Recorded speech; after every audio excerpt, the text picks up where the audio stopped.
Okay, good evening po.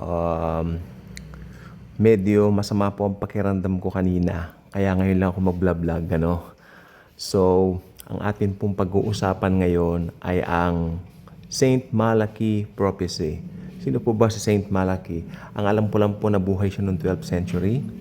At siya po ay isang parang bishop na gano'n na siya po ay nagsulat ng mga prophecy sa 112 popes, no? At syempre, pagkatapos ng 112, tapos na, 'di ba? Ika-111 si Saint Benedict tuloy. Si Pope Benedict nag-resign, 'di ba? Tapos pumalit nga po si Pope Francis na pumanaw nga po nung Easter Sunday. No, so marami sila mga prophecy and all that regarding the Malachy prophecy. At sabi nga nila, pagkatapos daw nitong si Pope Francis, there will come someone, no? At puro delubyo ang kanyang pamumunuan. Ibig sabihin, sa pamumuno niya, magiging delubyo yung lahat-lahat. Tinatawag po itong Peter the Roman. At tignan po natin yung pagpipilian na mga popes. 3 po sila. At isa po doon ay ang Pinoy na si Luis Tagle, no? At pero yung dalawa may Peter po no? Pero since ang hula po ay Peter the Roman, ako naniniwala ako yung isa doon yung maputi na Peter, no? Yun ang mapipili at magiging pope. Or should I say, magiging leader. Kasi parang ang sabi nung napanood ko, hindi natatawaging pope yun, magli-lead na yan. Bagkos, sabi naman nung ilan, speculation, ito pong sinasabi ko maraming mga pumapasok na mga teorya na unbiblical. Sabi, magiging, ito check na natin to, yun daw, lilitaw na Peter the Roman, yun daw ang magiging false prophet. At ang worst, sabi na napanood ko kanina, yun daw ang Antichrist. Mali, mali, mali. If you are a Christian, makinig pong mabuti, importante po ito. If you are a Christian, stick to the Bible. Stick to the Bible.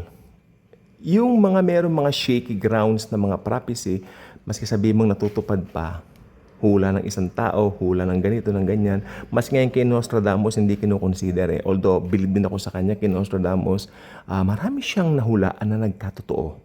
Pero sa Bible lang po tayo. Mga kapatid ko sa Panginoong Hesus, mga born again Christians, makinig po kayo sa akin. Sa Bible lang po tayo. Okay? Ang false prophet po ay isang Hudyo. Hindi po pwedeng maging hentil at lalong hindi pwedeng maging membro ng simbahang Katoliko ang false prophet. Alam niyo po kung bakit? Ang mga Hudyo po ay meron po silang hindi magandang karanasan. 'Di ba? Sa mga sa simbahan na yan, dahil naalala niyo po yung Holocaust, 'di ba? Yun po ang pangyayari diyan. So hindi nila tatanggapin pag magmumula diyan. It would be a Jew. Isang Hudyo ang false prophet. Pero yung Antichrist sigurado po mula po sa Roman Empire. So isa po siyang hentil. Ang Antichrist po isang Gentile. Okay? So yun po ang maliwanag diyan. Stick to the Bible. Ngayon, kanina kasi may nagtatanong, paano yung Malachy prophecy nagkakatotoo? Siguro yung Malachy prophecy, si Malachy, sino ba si Malachy? Malachy ba Malakay? Maganda yung Malakay na lang tawag natin. Si Malakay ay isa po siyang Romano Katoliko. So yung prophecy yun para sa mga Katoliko. Para sa kanila yun. Out tayo doon. Diba? Doon tayo sa Bible. Ang hinihintay natin ngayon, anytime rapture na. Wag natin guluhin pa. Okay? Si Pope Francis po ay pumanaw nung Easter Sunday. At bago daw po siya pumanaw, meron siyang pintuan na binuksan o isinara. Something like that. Hindi ko po yun. Kasi tradition ng mga Catholic yan Doon po tayo sa Bible. Sa Bible po, ang sabi po ng Bible, bago lumabas yung Antichrist o yung the lawless one, no, the man of sin, the man of lawlessness rather, hindi na natin siya maaabutan as believers because we will be raptured immediately. Dadagitin tayo, mabilisan po ang pagdagit, hindi unti-unti, mabilisan. Chuk!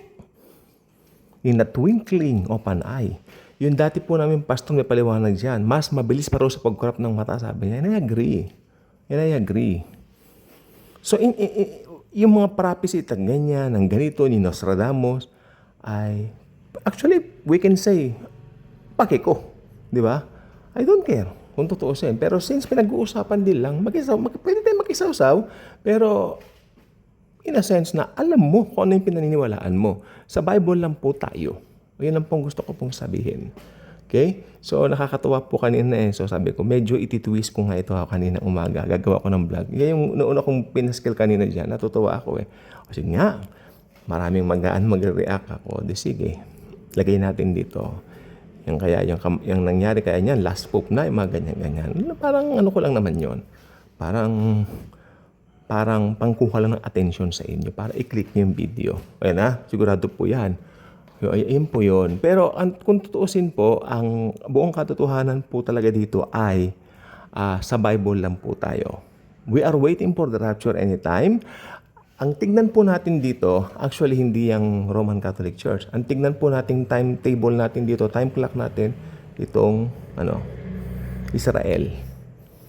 Doon lang po tayo tumingin. Ano ba nangyayari sa Israel? Sapagkat iyan po ang binigay ng Diyos na maging palatandaan natin. Di ba? Although ang rapture po naman wala naman po siyang sign or something dahil ito po ay revelation, special revelation kay Paul at kaya ito po ay something na mangyayari yung pagdagit. As in, twinkling of an eye. Yung paliwanag ng dating pasok nga. Ikorap ninyo mga mata ninyo. Kaya sabi, kinurap namin. Mabilis pa dyan ang pag-rapture sa atin. Pag-rapture sa atin, sabi niya. So, yeah, nakaka-bless na may hinihintay tayong ganun. Blessed hope. Please lang yung mga minds natin, doon natin ituon. Because Jesus will get us kung alam niyang darating na yung Antikristo.